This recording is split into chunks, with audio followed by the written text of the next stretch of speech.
Hello, and welcome to another episode of Rewind with Ro. This is episode 12. We're going to close out the year on a high note.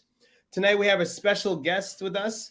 I'll go into that in a little bit. But first, I'm your host, Ro Carter. That is my co host, Rob Smith. How are you, brother? I'm great. I'm great. Happy to be back with you. Thank you. Happy to have you. Always looking good, smiling. Must be going good over there in LA. I try. I do my best. Okay. All right. All right.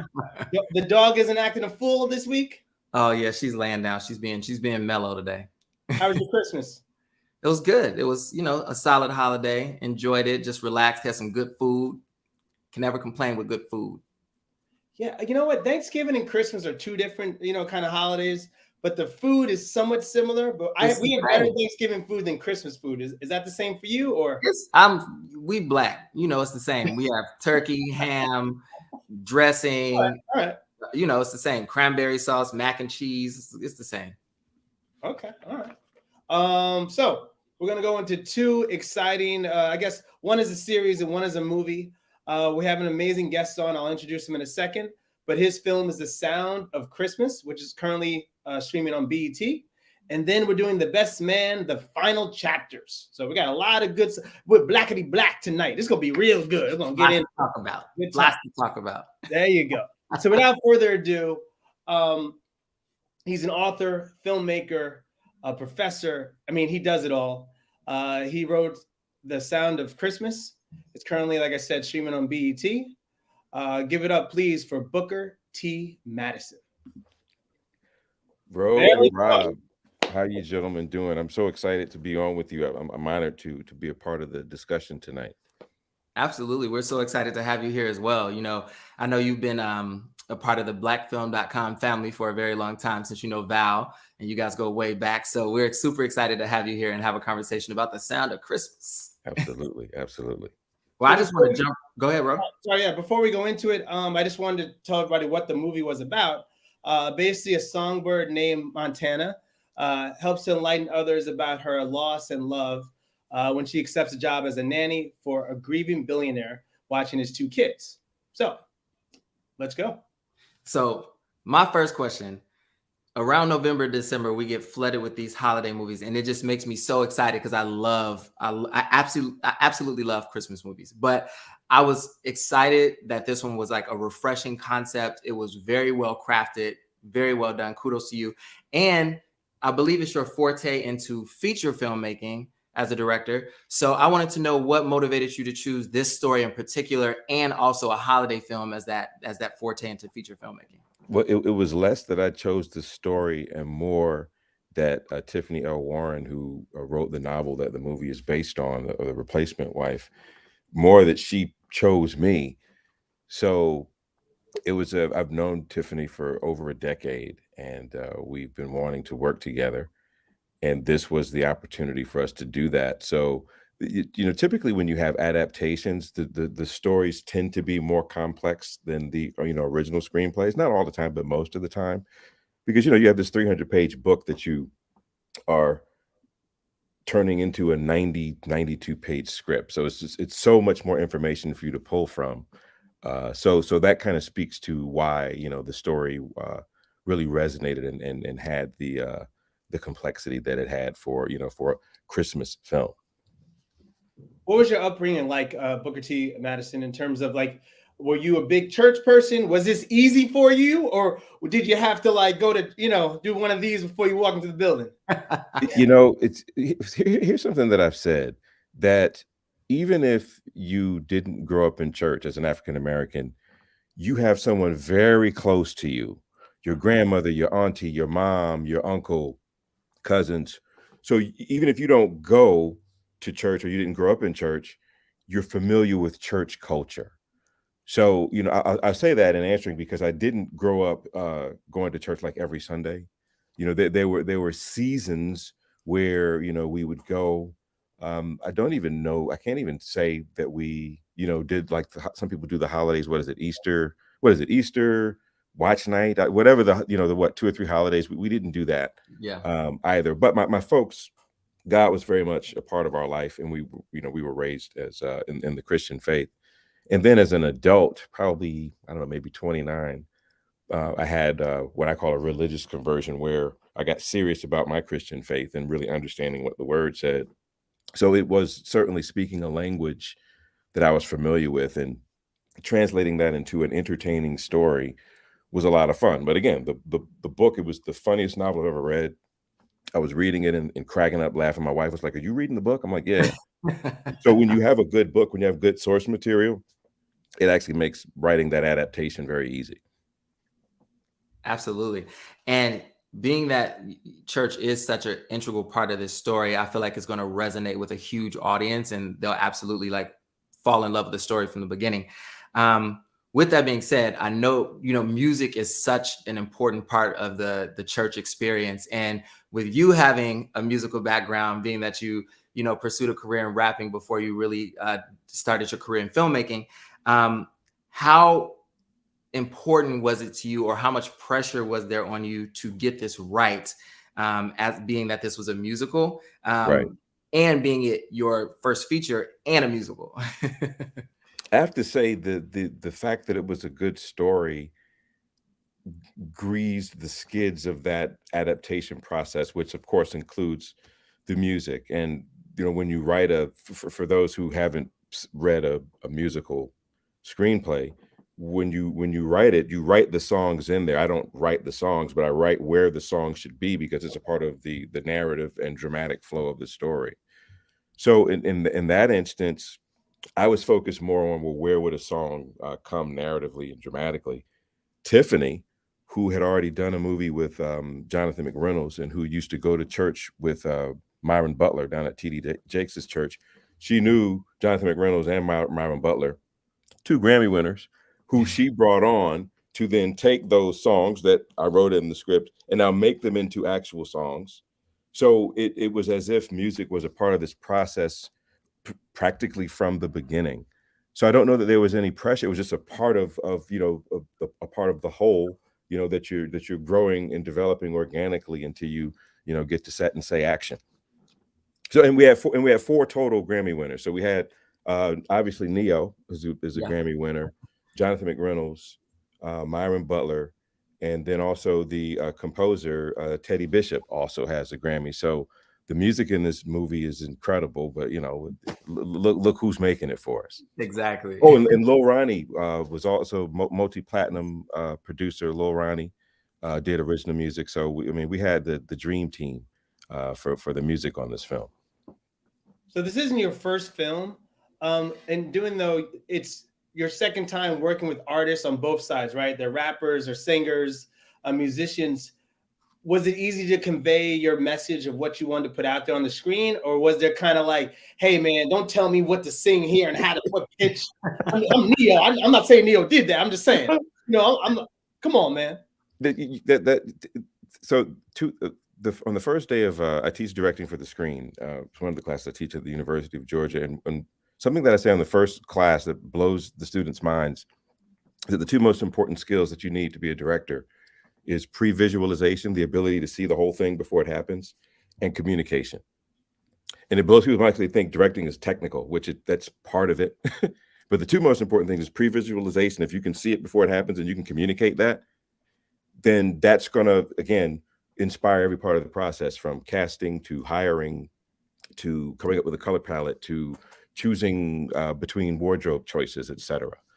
So again, it's for me, because this is my first feature-length film. Yes, but I've been making films for over 20 years, and the difference between a feature and a short is the number of days you shoot. It's still filmmaking. You're still engaging all the same processes. So it was. I don't want to say it was easy. I guess it was less easy. It was effortless, because even when something is effortless, there can still be difficulty and obstacles that you have to overcome. So it wasn't easy, but it felt effortless, because one, with that communication part, you're hiring people to execute the vision that you have. So I don't lack in vision. The key thing is, can you hire people who, one, communicate in a way that they can understand it, and two, they're talented enough to translate that into something that resonates with audiences. And from the cinematographer, Matthias Saunders, to the costume designer, Tam, and the production designer, the entire visual team did an incredible job. Add that to the music, and it's people are really responding well to the film, which has really been great to see. I want to get your album because your voice is very soothing. It's like, I'm like, okay, let me look. Back in the day, look, my rap name was Bang Up Black, and then Bang Up Black, Bang Up Black became a character in my debut novel, Unsigned Hype, which is set in the world of hip hop, believe it or not. So, the only evidence that I have that I used to be an MC is it's a short film I did actually when I was in a film school, Exit 13, and the hip hop in that movie. My brother and I had a group. I made the beats and we both rhyme. That's the only evidence I have that I used to MC. So, if you go to my Vimeo page, Booker T. Mattison, and pull up Exit 13, that's the receipt. That's the only receipt. And you notice I didn't say receipts plural. That's the only receipt that I have. I love that. See, my brain immediately, when you said Bang Up Black, I was like, you know what? That would be a great character on like an animated hip hop series on like HBO or something. I see that. I'm gonna visualize that and put that out in the universe for you too. Black, yeah. And look, I hope that Unsigned Hype sees the light of day as a film, because I've published 2 novels, but I wrote both of those novels, Unsigned Hype and Snitch, to make them into film. So that's still, IP is IP, and until it's made, it's still a possibility for you. BET, let's go. BET, come on. Let's do it. Let's make it. Well, I know you just mentioned working with, an amazing slew of Grammy winners. So I know casting people like Neo and Soraya was I don't want to say easy, but I think, they have experience in front of the camera. They have experience as vocalists. So that they're going to have that on camera chemistry. So I'm interested to know the journey of casting these 2 wonderful kids who had the vocal range and ability that was amazing, and then actually had this on-camera chemistry as brother and sister. So the journey of casting them, the journey of working with them on set, like how was that for you?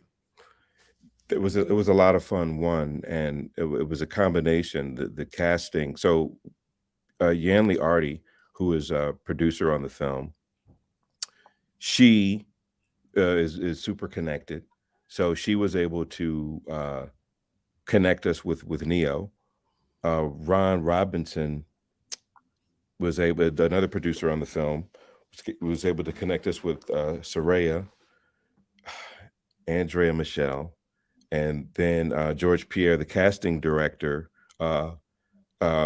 brought Roxanne Mims, who plays Estelle, Eliza Kai, who is Tachina Arnold's daughter. That happened through executive producer Tressa Smallwood had just produced a short film for BET Her that Tachina directed. So they had that connection. So they were like, hey, Tachina Arnold's daughter. And then I pulled her up on YouTube and heard her sing. I was like, yo. Right. And then Blake, who played Daniel, her brother, this is both Elijah, who plays Danielle, and Blake's film debut. Blake plays Daniel. And George Pierre found Blake, sent me, the self-tape. And the challenge was, as you noted, I had young kids who could, both male and female, who could act, and I had young kids who could sing. I did not have a male or a female that could act and sing. And it got so close to the end, particularly with Blake, because once, Elijah's like, hey, yes, everyone's on board with that. Boom, she's in. But it was the Daniel character. And think about it. If one person in that ensemble couldn't sing, it would blow the whole thing. I mean, she's teaching them how to sing a cappella. You can't fake that. Yeah. So George Pierre, I don't know where he found Blake. Sent me the tape. I'm like, yo, that's him. And what got me with Blake on the self-tape was he pronounced the words right in the poem. Because I don't have time to teach or go over diction, those types of things. You want the actor, you both are actors, so that's a part of what you bring to the table. We're not going over that kind of a thing. So he pronounced those words. He was charismatic. He could sing and he can act. Boom. It was great. And yeah, it was excellent chemistry for the entire company. Yeah, they did such a great job. So kudos. The kids were a bright light. Yeah. Sometimes I'm like, oh, kids. You know, so, kids can make or break a film. That's right. They're- 100%. kids can make or break a 100%. film, and they actually brought another light to it. So I love that you involved them in the film, and they did have amazing voices. I'm actually disappointed. I wanted like a soundtrack, right? Of them doing a melody of Look, Christmas the, hit. the only way we were able to get the talent that we had, the musical talent with the budget that we had, was that there would be no release of an album, because then the numbers change completely. Oh wow! Now you're talking about releasing an That's album. what I wanted to ask. So leading to my big question. Yeah. Doing a Christmas movie, I'm sure in your mind you had like, oh, I want to do this song, and this song, all the hits. But what's the licensing like? I mean, do you know the backstory of that, like the classic? We had original songs, Okay, which were written and produced by. Say it again. Neo did Joy to the World. Right. So now, so the Joy to the World, all of the traditional Christmas songs that we had them sing, those are all in the public domain. Nice. So you don't have to. Yeah. So I chose those intentionally. Well, one, because this is a Christmas story where Jesus, the Christ, is actually a part of the story, a part of the narrative.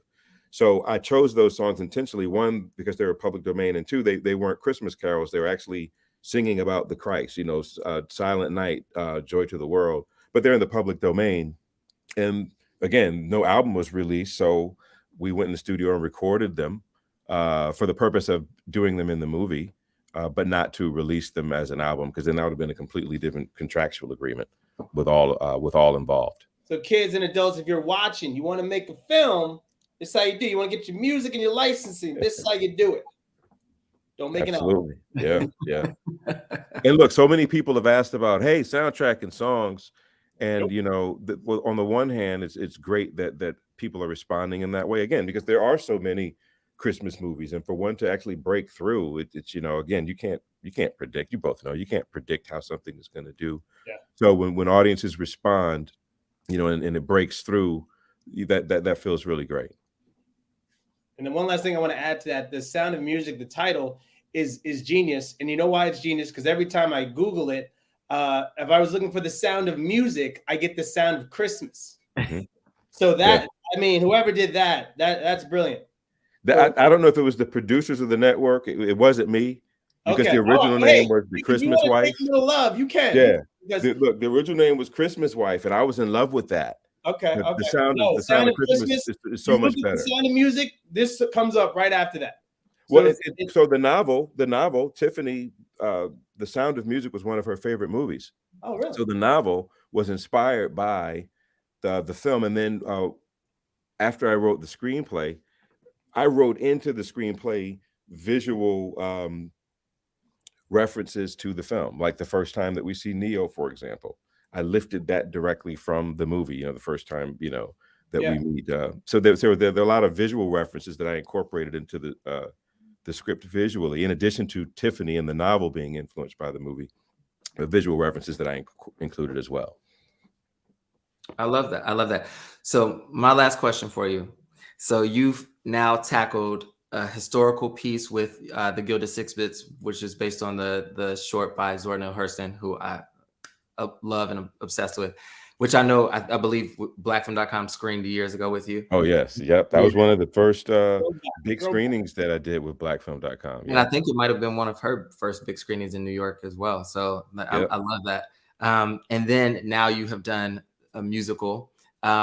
What other form or type, what other type or structure of story is on your bucket list to put out there for the world as a storyteller? I have to say, again, because of the way The Sound of Christmas came to me, it wasn't like I set out to make a musical, because I don't watch musicals or even Christmas movies for that matter. And at the same time, I'm a hired gun. I'm a hired writer, director. You hire me, genre is not important. If it's a good story, I can make it work. And I'm actually writing a psychological thriller now.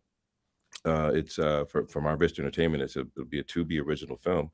So you're going from a musical to a psychological thriller, but that's what I was hired. That's the next gig I was hired on. It's not like I said, hey, I'm going to do a musical, and then I'm going to hit him with a psychological thriller. Then I'm going to hit him with a drama.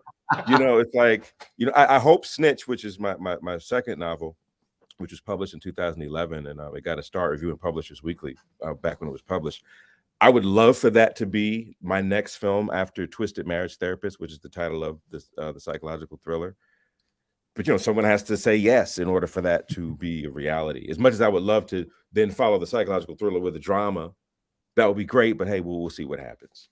Well, we're gonna put that out in the universe, put that energy out in the universe, and make sure it comes. We're gonna manifest it. We want to see it. There you go. So, what we do here on the show when we have a guest on, we ask them the all-time question: what would you rewind? So, Booker T. Mattison, before we close out the show, if you could rewind one moment in your life, either your career, or your life, or even in this movie, what would it be? I would have to go with, and I've said this many times. So my wife and I, we've been married for 21 years. We've been together for 23. We met in 93. So I guess I was 23 and she was 24. We didn't get married until I was 31. So we got married years later. So if I could rewind one thing, I would rewind all the way back so I could have met her in high school and been with her like throughout, because it's a lot of drama, heartache, and all that stuff you go through before. Well, I don't think either of you are either of you married. No. Okay, so y'all are living it. It's like, oof, it can be hard out there. Wow, this man. Let me tell you something, ladies and gentlemen. I didn't see that coming at all. I didn't either. It might be one of the best answers I ever heard. It's so romantic too. Shout out to the wifey. Yeah. He ain't stupid.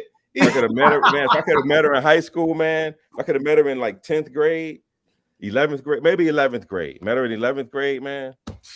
Wifey for life. Okay, all right. I feel like that's a movie that needs to be written too. Oh, yeah. Hey. And you rewind. It's like, oh, that's crazy. We want 1%. Right. Hey, I didn't ask for 10. He's like, yo, where's the writers guild when you need them? I need to get my name on the title. What's up? Anyway, thank you so much, Booker T. Mattison. Please check out his new movie, The Sound of Christmas, on BET.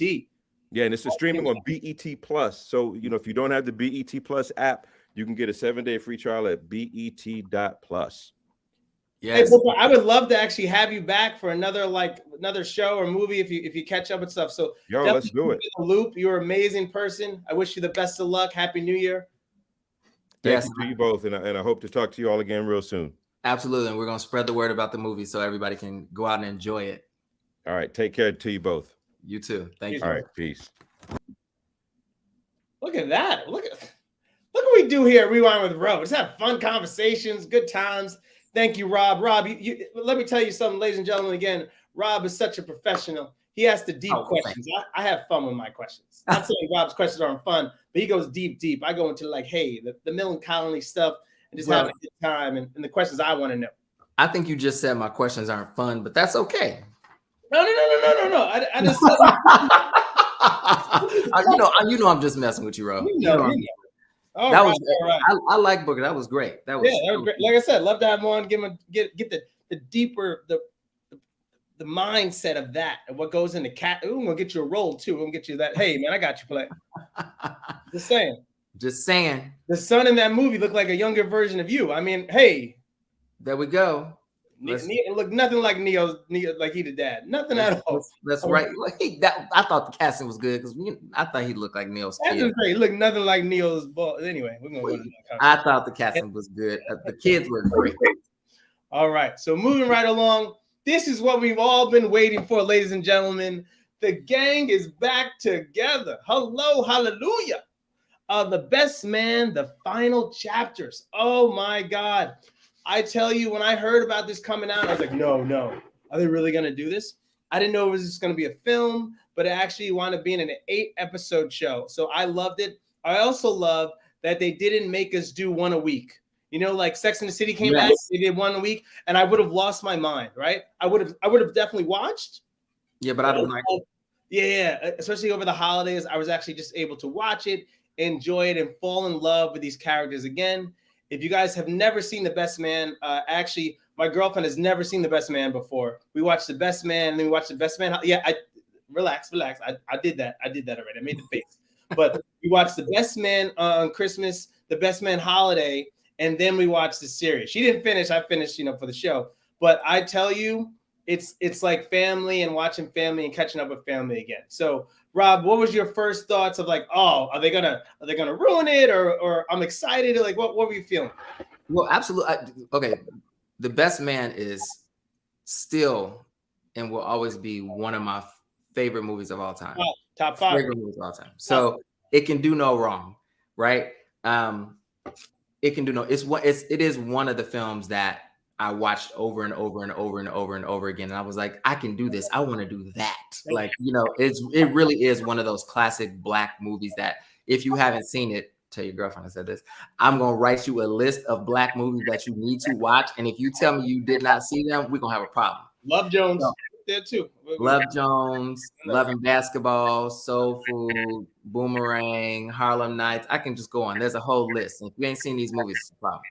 But The Best Man is absolutely on that list of one of my favorite movies of all time. So I do have to say, I was like, okay, please don't mess this up. But but at the same time, it is such an ensemble cast of characters that are so iconic in their individual selves. Like each of them, even their names, like just their names alone are like iconic, right? So I didn't think they could do wrong. And then like you did, I watched The Best Man Holiday on Christmas just to catch up. So I watched it on Christmas with a group of friends. So I was ready to dive right into it. And I'm so happy I did. And like you said, I'm glad they didn't make me wait because I couldn't stop watching. Yeah. I wanted more. It was great. And let me tell you something, ladies and gentlemen, we're not going to do too many spoilers, right? I'm just going to read through the chapter and then we're just going to discuss our favorite moments and that's it. So we're not going to give too many spoilers away, but I will say this. I mean, it puts you through a roller coaster of emotions, feelings, and it feels real because we all know somebody who's gone through some stage in their life of this, or that's currently happening to them now. So I felt that. Through the screen. So brilliant job to these amazing actors.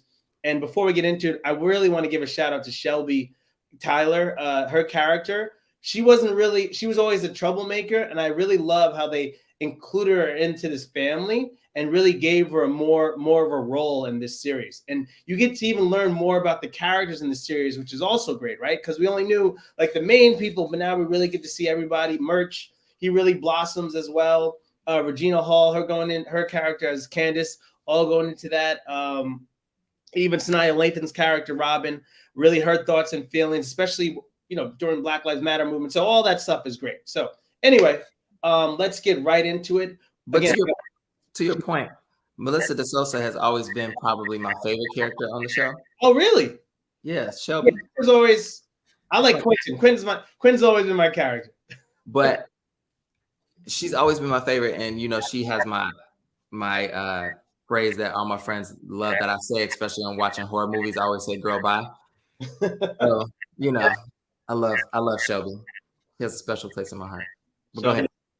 So I'm going to go into it. So it starts off with Paradise. Quentin is getting married, ladies and gentlemen. Oh my God. And the cast cannot believe it. So we catch up with the cast on their way to go to Quentin's wedding. We have Jordan, Lance, Murch, Robin, Candace, and Shelby. And Harper's chance to turn unfinished business, his book, into a movie. So he's now got to get the love from everybody, because every time he tries to do it his own way, tragic happens. So what did you think about the intro to the first episode? Again, not giving spoilers away here, ladies and gentlemen. We're just going to talk about it. Well, we in a sense, I'm not going to give things away, Ro. You looking at me like I'm about to spoil it all. I guess we got to give one away, right? Well, if you watch Best Man Holiday, you know how it ends. So I love that we walked into the new season. Sorry, I got just raspy all of a sudden. We walk into the new season with some new characters, which I loved. And I'm obsessed with Nicole Ari Parker. I love her. And her character to me was like the perfect intro into this series. It was from the beginning, like gut-wrenchingly hilarious. I think Malcolm Dealey has done such a great job with this continuation of this story and allowing us to go on a journey with these characters who we all hold so dear to us, that he created so long ago, but we all hold them so dear to us because they are so iconic in our world of film, in our life, our connection to Black film. I so appreciate us being able to go on this journey with them years later. And what's crazy is, one, going back and seeing them look so young, and then seeing them now look still so young, but just like mature, but still look the same. One, I love it. And then two, the first episode is just, it's a lead-in that is so fun and exciting, and you get to meet all these characters, and you get an introduction to all of the relationships that will be the journey you take on this 8-episode series. But there is that one twist that brought me so much joy in the end. But I'm trying not to spoil anything. There is the one twist that brings me so much joy. But I love the soft introduction to all of the relationships, all of the families, the kids, and the journey we're going to take with them throughout this 8-episode series. So I love the first episode. I love that it was at a destination. I love that we got to see all of them in the fabulousness of their Blackness, being, out in paradise and celebrating at this wedding. So I think, I don't know what else to say. I absolutely enjoyed it, because I'm trying my best not to give a spoiler. Well, I'm trying. It was tough to hang out with in college or high school and tell him a secret, because no, I can't. I'm merch. You know how he can't hold water. Like I'm trying so hard. I'm busting at the seams not to be like, this is what happens, it's a great introduction to all of the relationships. It's a great introduction to all of their new families. It's a great introduction to their connections as a core group of friends, and where they are in life since we've seen them last. So it was the perfect intro into the series. Perfect segue. So the only thing I guess I would knock is that because Terrence Howard is getting married, he is on a new higher plane and level where he doesn't get high anymore. He's in love, and he was always the funny guy. So that first episode, I was like, we don't have Quentin as Quentin. I was like, you really gonna do this?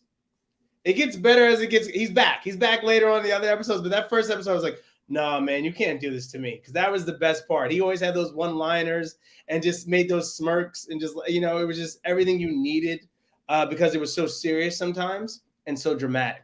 All right. Yeah. So his fiance in the series, Ciamara, who's played by Nicole Ari Parker, it had him on an ayahuasca journey, and this is just a side note because that scene was funny, man. That's and this is just a side note, and I hope Koku is watching, because Koku will get it. But we went to high school with a girl named Ciamara, but it was like Chicago, and everybody was Black, and so everybody just thought her name was Examara. So it was never corrected. So this poor girl, our entire journey of high school and middle school, everybody called her Examara, and her name was really Ciamara. So it's great. I wrote a script and it has her in it, and we call her Examara through the whole thing. But anyway, moving on. Koku is a shout out to Koku. She'll get it. That's funny. So second episode is the wedding. This is where Quentin's about to give his nuptials, and Lance is kind of trying to find himself, right? He's still trying to get over his wife's death. Being a father, Lance is hoeing it out. But sorry if I can say that on the channel. Lance is having a good old time. Anything that moves, Lance is going to jump on. Jordan's questioning her work-life balance, right? She's trying to, am I working too hard? But I want to be that next level. I want to be the big head boss. And for a Black woman, I can't like take time off. I have to work. Harper's still making his decision on unfinished business. He's being told that, hey, you know what? We can make this in a movie, make tons of money, legacy money, right? Where your kids will be good for the rest of their lives, and their kids will be great. So he's kind of fighting those inner battles with himself of saying like, hey, can I make this in a movie? Have I done enough already with making it into a book? And then Candace and Murch are reframing their relationships, right? Trying to understand, what it is with the work-life balance, because now Candace is moving up and her writing and in school. And Murch is like the parent, but he still feels like he's being pushed around. And then last, Robin searches for peace. And you see that on the island, how she's just trying to understand life and what she really wants to be about and what we're going through. And Shelby declares war. So peekaboo. Shelby's back. What do you think about episode 2? Well, Ro, this is one of those situations where you're going to like say, I just think everything is perfect. But here we are again. My take on this series is it was superbly executed because we get to see the nuances of what it is to be to adult, right? Yeah. So moving beyond like these experiences with our friends as college friends or whatever it may be, and then moving into a world where we have to develop relationships with, you know, our significant other, and they become like the priority of our life along with our children. And just to see how life in general is unpredictable, and how we navigate experiences beyond that unpredictability. I don't know if that's a word. How we navigate life in our experience. You know, I like to make up words. They're usually words. So. How we navigate life through the lens of those experiences we have, right? So talking about him having, and I guess that's a spoiler, but everybody knew that was going to happen from Best Man Holiday, having lost his wife, now dealing with the aftermath of, you know, being a single father, and how do you navigate that in relationship to having children and the sensitivity of your kids, which they don't really show, but you see the internal struggle of him, like meeting new people and like him having, you know, these escapades, which I feel like he has away from the home, so that it's not really affecting his, you know, the way his kids perceive him or his growth. And then like his career, like how he navigates his career as he gets older, and how we all navigate, but him specifically because he's an athlete. But like, you know, I thought it was absolutely well executed. Again, they did such a good job. And I think we talked about this on another film, where you have a project that has this many storylines connected to it, right? But being able to flawlessly execute it, I could imagine as a challenge, but they did a great job at it. Yeah. I mean, and there is literally something for everybody on this, right? I can see myself as everybody, I think, can see themselves as a character in this series, in terms of like, you know, you being the mom, either stay-at-home mom or a working mom. If you're a working dad, stay-at-home dad, trying to figure it out, in a relationship, starting a new relationship, the former athlete, profession of a writer. You know, there's so many things out there, musician, artist, like there's so many levels, or family legacy, right? You're being passed down something and kind of like, what do I do with this? You know, what's my responsibility as a human being? And so I kind of love that they pepper it all out throughout the series. So we go into episode 3 now. It's called Brown Girl Dreamin'. I love, by the way, the titles for each episode. Very positive, and just it put me in different places as well. I'll go into that a little bit later. But in this episode, Robin is concerned when Harper pushes to level up his career as well as their home. And then Jordan gets creative to save the new show that Shelby's on. And Shelby struggles to elevate as well, because she's coming from this ratchetness of her being one of the house girls, you know, Real Housewives, to now like leveling down to doing like a talk show that's more like The View. So trying to just figure it out. And Lance searches for passion and purpose, which I think is a beautiful journey to see someone that lost his wife and the love of his life, which is even crazier, right? And also his turmoil with his faith, right? And we just talked about this earlier in The Sound of Christmas, how religion and all that, your faith playing a big part. But imagine someone like Lance's character, whose whole embodiment of life is based on faith, and the challenges he has to go through in terms of like, hey, giving up, similar to Neo's character, right? He lost somebody due to cancer. Do I give up on God, you know, or is my faith even stronger now? Maybe I didn't believe enough. So the inner turmoil. What do you think of this episode? I'm sorry, there's this weird echo, so I'm trying to figure out where it's coming from. Hold on, give me 1 second. Yeah, no worries. Okay, so we're going to talk about that, just figuring out where the echo is. Can you still hear? It's Little still. Can you hear me now? I can hear you. You can hear me? Yeah. But I can't hear you, unfortunately. You can't hear me at all? Now I can. Okay, we're good. And the echo's gone. So whatever I just did was magic. That's why you get paid the big bucks. Yeah, exactly. Well, it's so interesting trying to approach this series and discuss it episode by episode, because the thing that was so flawlessly executed for me is the way that they approached navigating all of these relationships. And I do love that we got to do a deep dive into the relationship with each of the characters. Me making up words again. We got to do a deep dive into the characters' relationships. I don't know how to not be the person you hate, Ro, because I'm just going to keep saying how much I love The Best Man, the final chapter. I don't hate that. I love the positivity.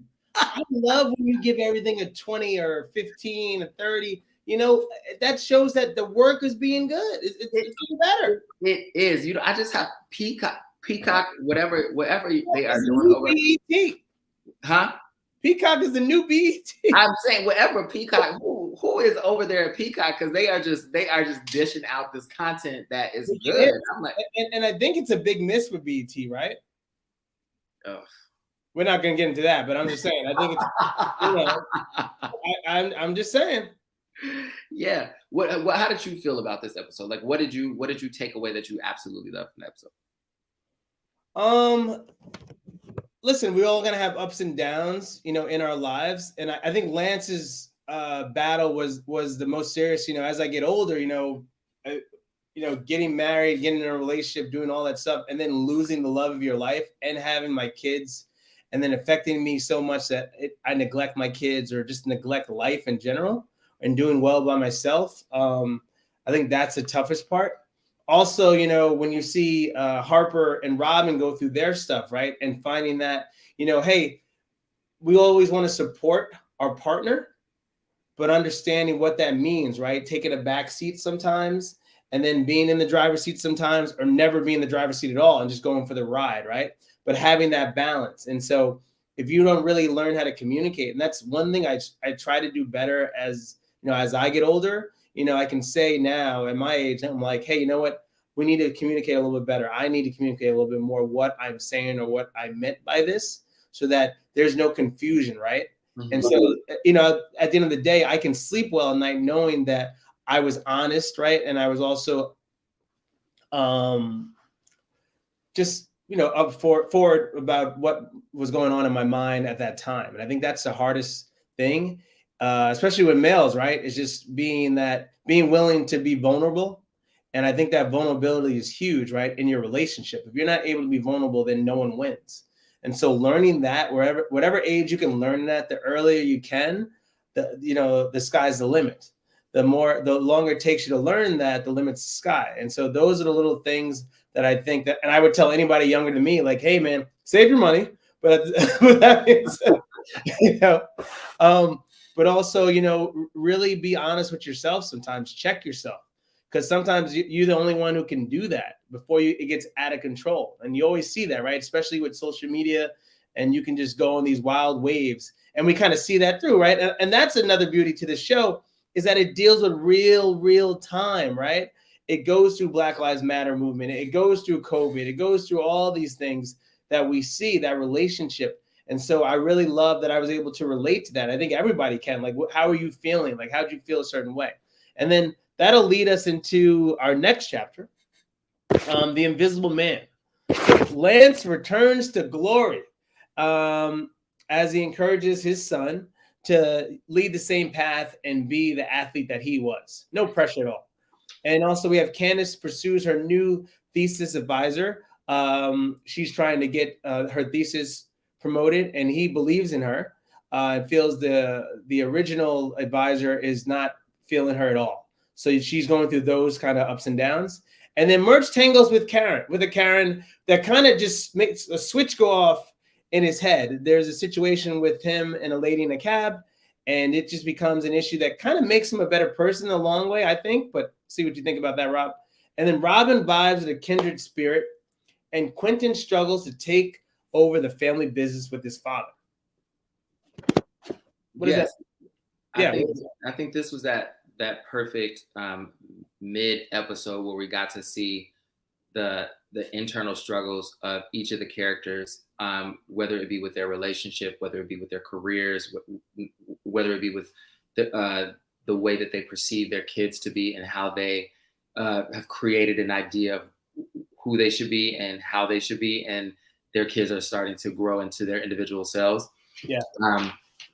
I also loved that we got to see the dynamic of the other people around the kids who are also invested in their lives, really having an opportunity to embrace and love on them, which I think is great. We got to see like that godmother experience from Jordan's character, and her relationship to Lance's children. And we got to see on the other side, not trying to give anything away, but we got to see how Robin, who's Sanaa Lathan's character, how she, is flirting with the idea of pursuing a connection with someone that she feels is authentic and real, which I think can happen when you're in a relationship and you see or you feel unseen. And this isn't giving anything away, because I think that's kind of been their relationship always, right? It's always been a hot mess since the movie. Yeah, that's what I mean. Like, she's always kind of felt like she took a backseat to his career, and now she's really found her footing in her career, and she's really trying to get him to invest in her, because she's invested so much of her life and so much of her energy in helping him propel himself to where he is. Because, I mean, to be honest, like from the film and from the original film and through the holiday film, Harper Tay Dick's character has always kind of been struggling to find his footing. And now in this series, he's like successful, and he's like living in that experience of being successful. And she's always taken a back seat to that. And it's good to see her.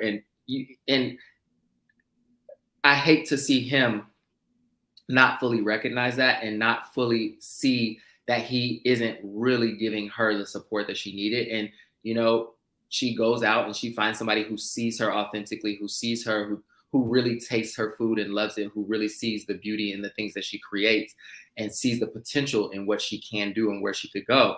So it's interesting to watch that struggle. So I thought it was a great transition in the series to start to see people dealing with, it wasn't the flowery, beautiful success in their careers and, walking around in Fendi and big houses. We start to see the cracks in the armor a little bit in this episode. So we start to see where they're struggling in their marriages, where they're struggling with, raising their children, where they're struggling with their careers and how they view their individual selves, or how they deal with the pressure of life and taking care of themselves and their own well-being. So again, 10 out of 10 for this episode, because it was flawlessly executed. And I think it was the perfect transition to get us to a point in the series where we can make it to an endpoint that makes sense. So well done. Yeah. And they also kind of show COVID and Black Lives Matter movement. And then that really plays a part on Robin's character, right? And how she wants to raise her daughter and the upbringing of that. And then there's a situation later where they get into some trouble. And as a parent, you're like, hey, I don't want my daughter or even my son to be in a situation. You have to think about what you're doing, right? Overall, I understand the cause, but at what cost? What cost, I should say, is it worth? And so that's a big part. And then also Quentin, we kind of learn about Quentin's upbringing a little bit more, that he comes from money, which I didn't remember that at all, unless I missed something. Right? So they kind of add that into the play, and he has a chance to take over his dad's business as his dad's struggling with his own kind of illness as he gets older. And so you see kind of Quentin kind of understand, like, hey, man, he's not the playful guy. He is still playful, but not the playboy he used to be. He's about really settling down and understanding what it takes to build a legacy. So I really love that about that. Yeah, and I think people will absolutely connect. The viewers are going to connect with, you know, the experience that Merch goes through with, you know, dealing with, and it was done in a way that wasn't like on the nose, and it was well, I guess it was on the nose, but it was still, it wasn't done in a way that made me go, oh, they're just throwing this in here for the sake of throwing it in here, because I think it was like it really is a lived experience in that way for a lot of us, you know, and the subtlety of people not realizing the things they do that could put a Black body in harm's way, or even like him and his children collectively as Black bodies in harm's way. So I really like the way they interweave that into the story as well. Yeah, brilliantly done, and how they kind of do it over and over again. Yes. Just in scenarios. I was like, oh, I was like, please don't be real. And but that was fun. So now we go into the party. This is New Year's Eve. We're at the ball. They're having a house party. So everybody's dressed to the nines. Jordan tries new love. So it's a former love interest that she really had a good time with, but he was more of a player back then. Comes and reveals himself like, hey, I'm back in the picture. I'm actually ready to settle down. So she decides, maybe I'm going to tread lightly, but give this guy a chance. And listen, anybody flying me to Paris, we go to Paris. I don't care what anybody says. We go to Paris. I don't care. Sorry, that's another story. And then also, we're dealing with Quentin and Lance. They face new parenting. So that's interesting, and challenges. Do we want to give that scenario away with Lance, or do we want to give it away? I mean, it's a big part. It's a huge part, and I'll say this: Lance is dealing with some struggles with his son. The ideas that he had about his son and what he wanted to be are not really turning out to what he wants it to be, and there's a big confrontation that leads into at least 2 to 3 episodes of him trying to understand his son, and his son trying to understand his father. Yeah, absolutely. And I think a big part of this episode too was the secrets we keep, right?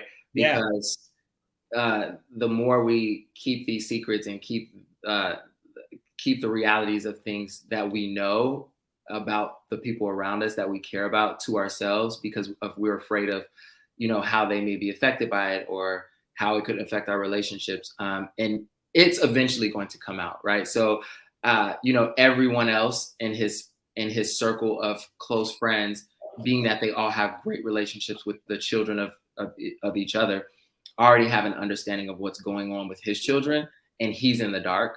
And he finds out in a way that, you know, is, I think, a little bit unfair to him, because he didn't have the opportunity to have that, you know, that private conversation with his children. And you find out in a forum where you also realize everybody else in your life knows more about what's going on with your children. I also think, Rob, if he was there earlier instead of being gallivant and having... Oh, trust me, I'm not giving Lance the room to say, like, I'm not blaming everyone else and saying Lance is right. I'm just saying I understand that could be hurtful to be in a circumstance where it's like everyone in the room knows what's going on with my children and I didn't. You know, even if I don't agree with his perspective, I understand that could be hurtful, right? And then just the layers of secrecy that, because I know at that point we start to find out that that Merch, Julian, is keeping secrets from his wife as well, but it's not a hurtful secret, but he's found something in life that brings him joy and makes him feel powerful. But he doesn't want to let her in because he wants to keep it for himself. So I think a big part of this too was the secrets that people in the room have been keeping from each other, and they're starting to slowly leak out, and how they deal with that and how it affects the progression of their relationships through the rest of the series. There you go. Which I love. And again, I feel like they did a flawless job at executing, you know, really weaving the tale from episode 1 to episode 8 to keep us invested. And that's why I'm like, if you haven't watched this yet, what are you living under a rock? What are we doing? Because everybody's going to be talking about this at work, at the gym, at your family gatherings on New Year's New Year's Day. Eve. You got a lot of binge watching to do before Sunday. So just get it together. I don't want to be in a corner whispering about the best final chapters because y'all ain't watched it yet. Exactly. So So wifey, you got 2 more days. You got 2 more days to watch 8 episodes. So That's get it. it You got 2 more days. That's it. Also, Shelby is going through menopause, which I don't think we really address that enough for Black women. And so I love, again, we're touching on stuff. We're gonna get into seeing therapy as well. So all these things that what I love is like I said this the other day to somebody. We don't have those TLCs anymore, and what I mean by that is TLC was hey, you know what? We're strong women. We have our own money. We can do our own things. We want to have sex and have fun, but we want to protect ourselves and make sure we're doing it the right way. And so I really feel that's missing in the culture nowadays. Like there's a lot of stuff going on and being said, and everybody's doing some nasty, freaky stuff, but there's no like love yourself first before you get nasty. You know what I'm saying? I ain't gonna say no names or putting lyrics out, but you know what I'm saying. People get nasty.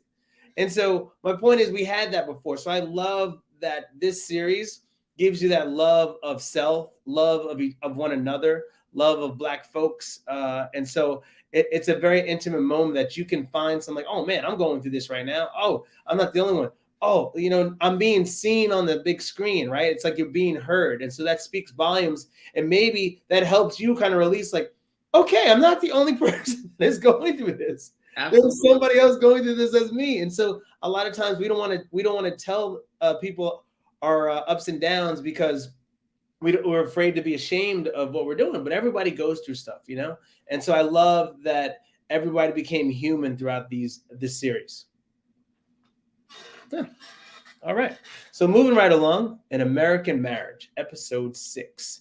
Harper and Robin contend with work-life balance as well. Harper's new movie is coming out. Now he's gotten the best wishes from everybody else. He's good to go. The movie premiere is coming out, and him and Robin kind of have been seeing therapy, and they're trying to figure out, how is this going to work? She wants to still do her own thing, and Harper's like, hey, this is my premiere. I need my baby girl there, and she's like, well, I got things that I want to do for myself. Also, Lance and Quentin kind of grapple with revelations about their loved ones and their family kind of life balance. Candace's challenge at school. That was an interesting moment. I want to get into that. I'm going to spoil that one. I'm going to spoil.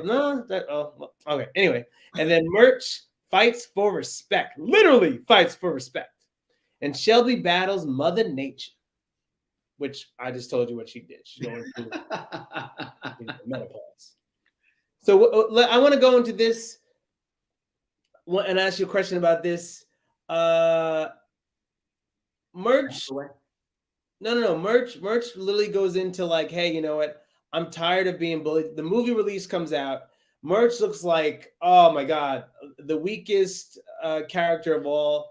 As a Black man and as a parent, as a husband, all these thoughts are going through his head. Like no one respects me, and I want to earn my respect.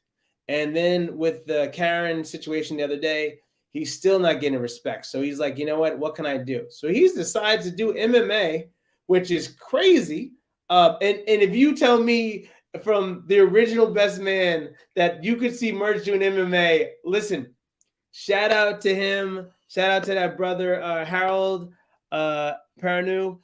He plays Murch. Man, he was in Oz back in the day. He's always been an amazing actor on the screen. But the fact that he put his body physically through that and you could see him, I mean, hey, man, it was good. Shockingly, it was believable. I'll just say it was good. It was actually believable. But I think that's all a lot of us fight with our feelings and what we're trying to do, in life and get respect and gain respect from our loved ones and others, right? Our friends that we've known our whole life. Sometimes they don't see us in another lens. So it was really cool to kind of see him come out and show that, hey, man, you got jokes? I'm going to kick your ass, Yeah.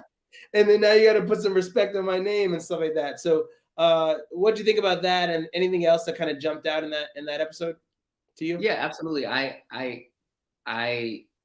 love that this series is pushing us to having all of these conversations that, traditionally maybe we don't talk about as a community, right? And there's an exercise that I've done as an actor with friends where I'm like, okay, I'm gonna shoot new headshots, so I want you to tell me like just how you see me, like what off the top of your head, like how do you see me? Whether it be like, you know, I'm always the friend who's there to help. I'm the shy person who never speaks up. I'm the goofy person who always like entertains in the space. Whatever it is. Hollywood's a lonely place, people. Yes. But whatever it is, like, you know, the reason I do that is because I see myself through the lens I see myself through, right? And when it's glaring that everybody doesn't necessarily see me the way that I perceive myself, and the way that other people perceive me may be disappointing to me. That resonated with me, and I love that the way that he tackled it was through self-empowerment, and not through like self-destruction. So I love the direction that storyline took, because he is the person from the first film through the series who has always been the smart guy in the room, the kind person, the one who always wants, he always gives so much of himself, but then he's always the butt of the joke. But he's the butt of the joke because that's the way everybody has trained themselves to love him. And he had a breaking point, and his breaking point was seeing himself portrayed to the world that way. And that's not how he wanted the world to see him, because he sees himself as the kind, loving, smart friend who's always there for everyone, who's trying to be the person who throws you the best bachelor party, or who's the person who's there for your kids when they need him. And he realizes that they didn't respect him and see him that way. And he fought for his space and the honor to be like respected as a husband, respected as a father, respected as a friend. And the MMA stuff was really, really cool. And I love how he tackled it, and it was kudos. Yeah. Again, let me tell you something, people. They are going all out. I mean, you feel the energy. Like you're, again, this is your family, right? Someone's telling you a secret about what's going on. You're like, oh no, not Lance. Oh, Merch, Merch is doing that too. No way. I mean, you know, their family, at least to me, and I think we all kind of feel that. If you were invested a long time ago, I mean, it's kind of like looking at your, you know what?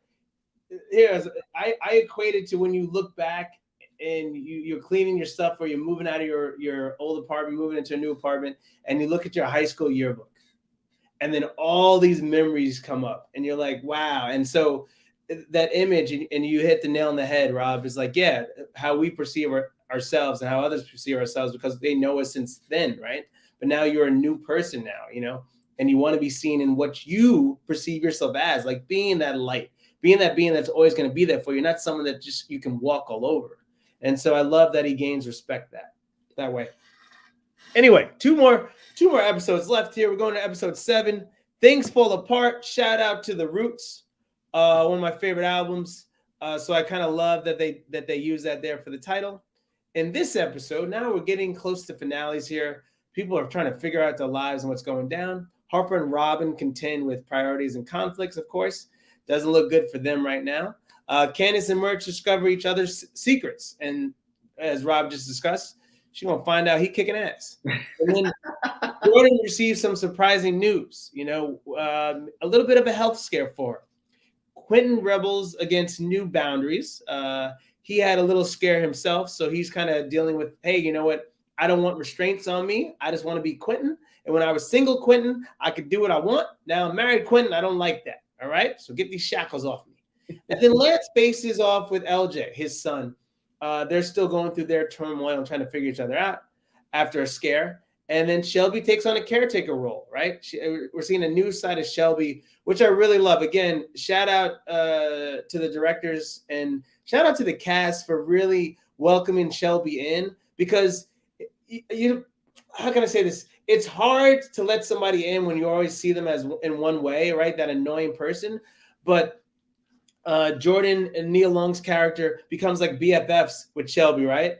And so I think that helps you transition Shelby into the group, because I don't think if she's still in the outskirts and not, another female to love her. I don't know if I could really like her character, but I love that we all love Nia Long, right? So her character Jordan is like, hey, I mean, minus you, of course. Sorry, you got shit. But I mean, we love her for that thing. But now we love her as a human being and as someone who has like feelings and actually cares, and as a mother, right? And also as a wife.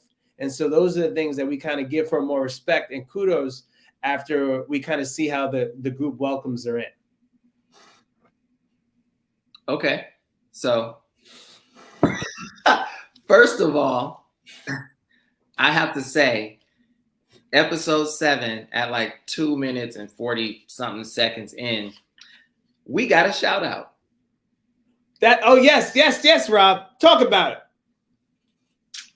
We get a little shout out. Congratulations, blackfilm.com. So it's post Harper's screening of the film adaptation of his book, which is, of course, is the story of their relationship in college, which is hilarious because when they show it, it looks like a really corny, made version of the logo. You couldn't get the logo. You couldn't get. But they did. He's reading reviews of the film, which the reviews are pretty bad, and apparently we at blackfilm.com gave him a bad review along with the other outlets, but they did shout out blackfilm.com. So I just want to say thank you, Malcolm Lee. Thank you so much. But we are here to provide you commentary on the best of film and television that comes out. You know, that's what we do. So I love that. Yes, and I love that they also touch on health and well-being a lot through this series, right? So, which I'm glad we're starting to have more of these open dialogues and conversations.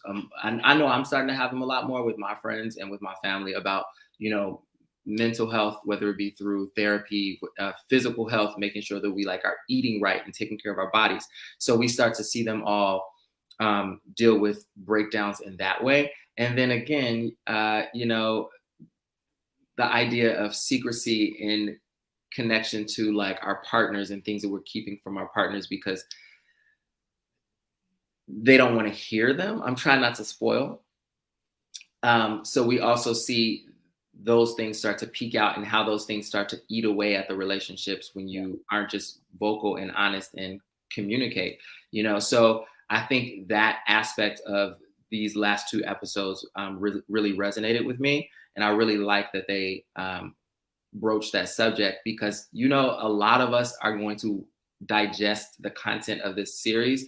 And I hope people like, you know, really think about the through line of a lot of the conversations that are had. So like physical health, mental health, going through therapy, changing our diets to make sure that we have healthy, we live healthy, long, strong lives. And I love that. But also testing, I think another underlying fact was testing the friendships, right? Mm-hmm. And I feel you see a lot of things nowadays where like, oh, it's okay to cut people off. And I kind of love that they stick through the tough times. And I think that's a test of a friendship to say, hey, you know what? This is how I feel. You make me feel this way.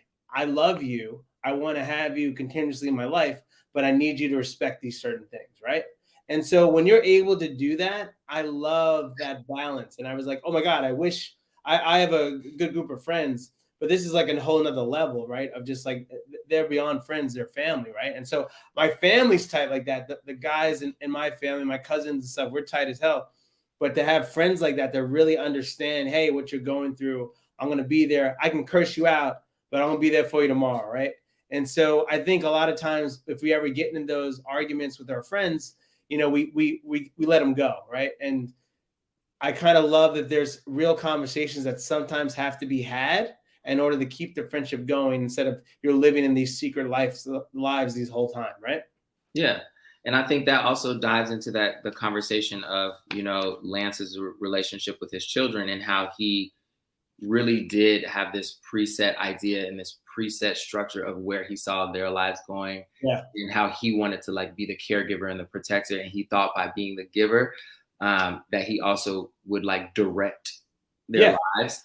And I think a lot of people, you know, live that existence with their kids. I know, you know, my parents have an idea of, you know, an idea of what they created, the world they created, the to make sure that my brothers and my sister had certain opportunities. So I think there was an expectation of, how we would live our lives, right?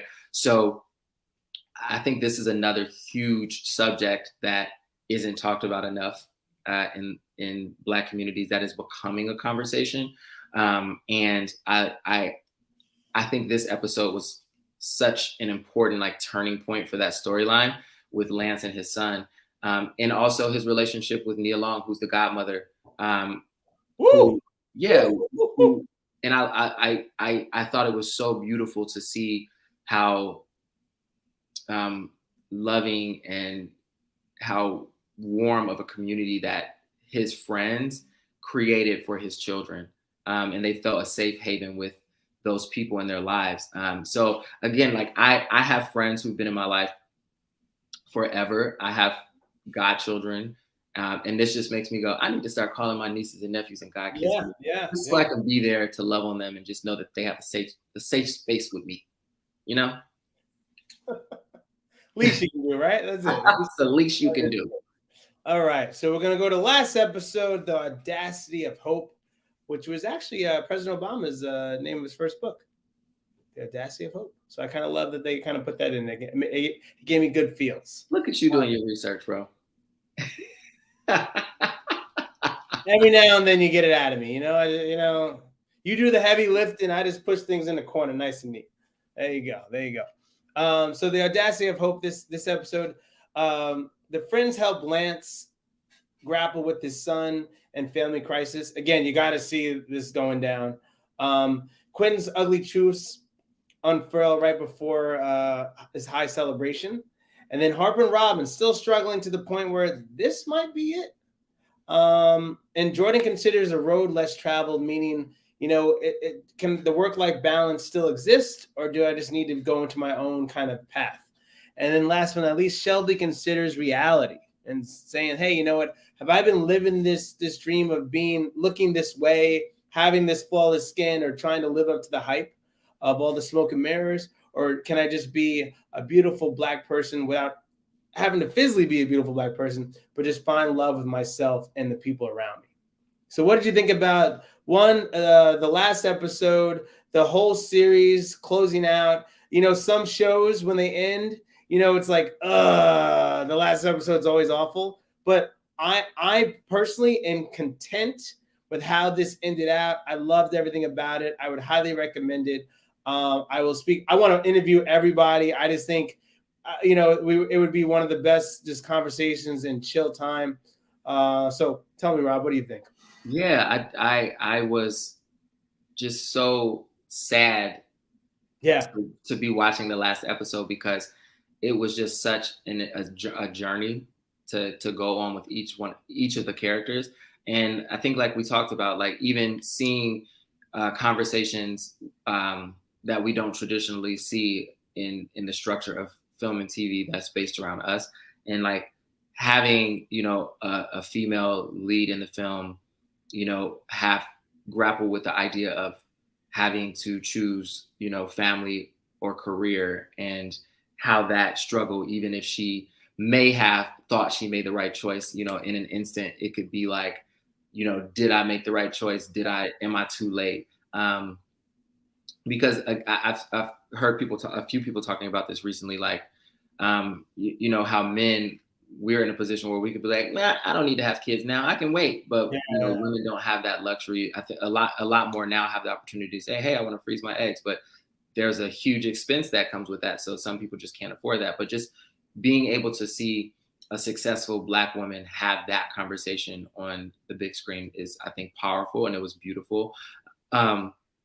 Seeing a father have conversations with his children and come to terms with the fact that he can't dictate and determine the direction their life takes, and just getting to a place where he learns to listen and be there for them, and to just be there in love for them, I think was powerful. Just seeing that Black love, between a parent and children, seeing people grapple with the idea of, we've been together for this long, we fought together for this long.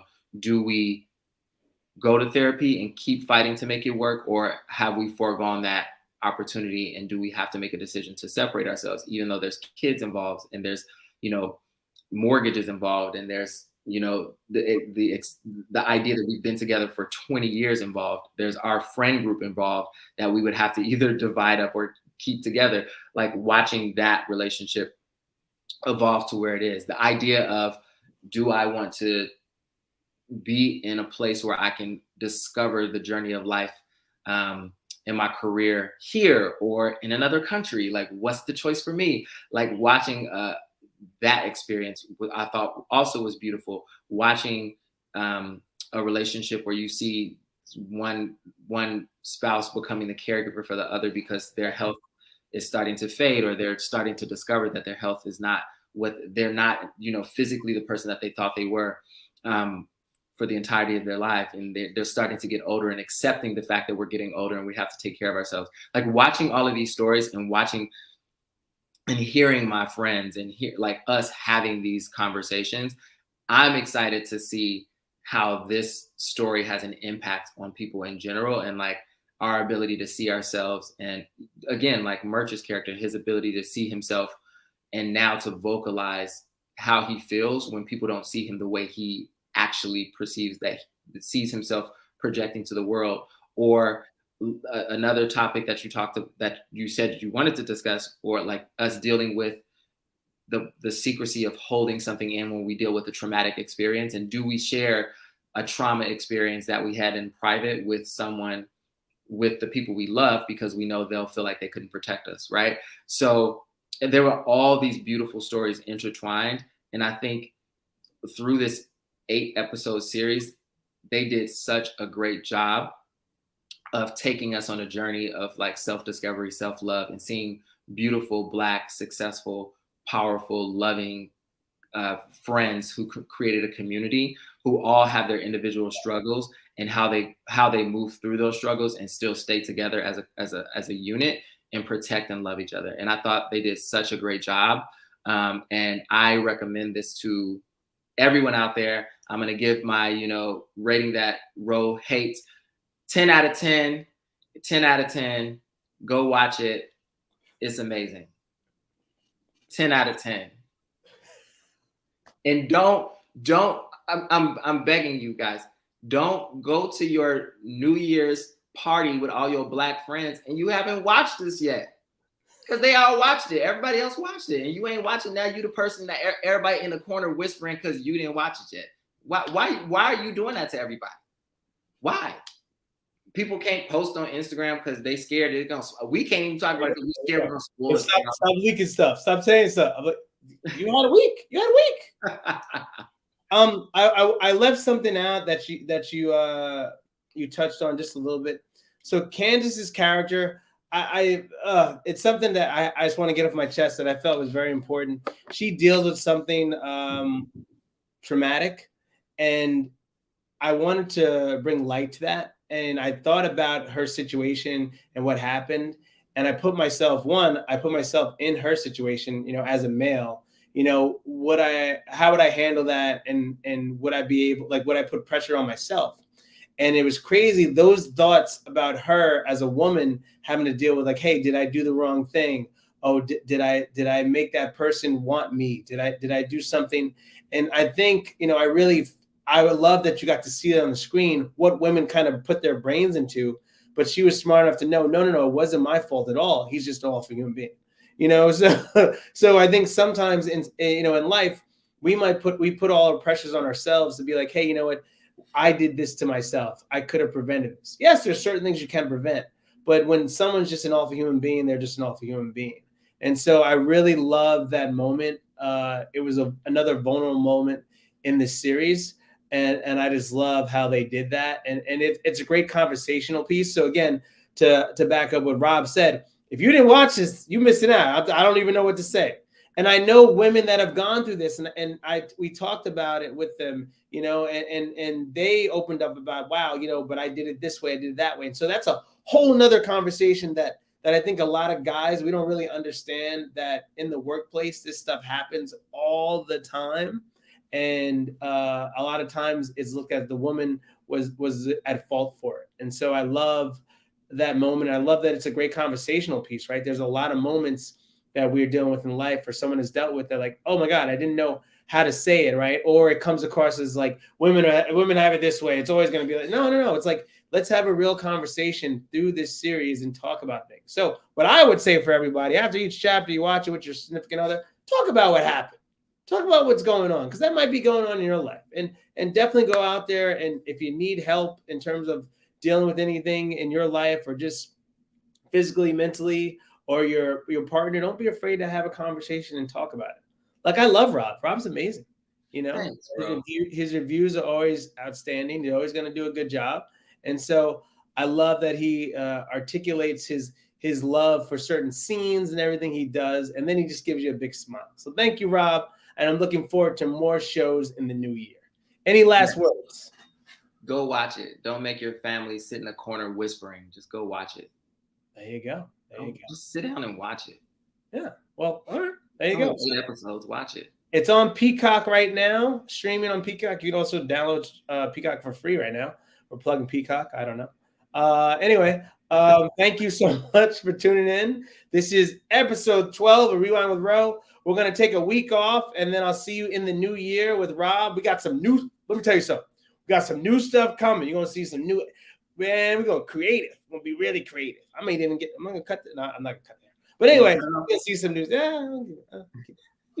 Anyway, thank you, Rob, again for the show. Thank you, everybody at blackfilm.com, and have a happy new year. Have a good night.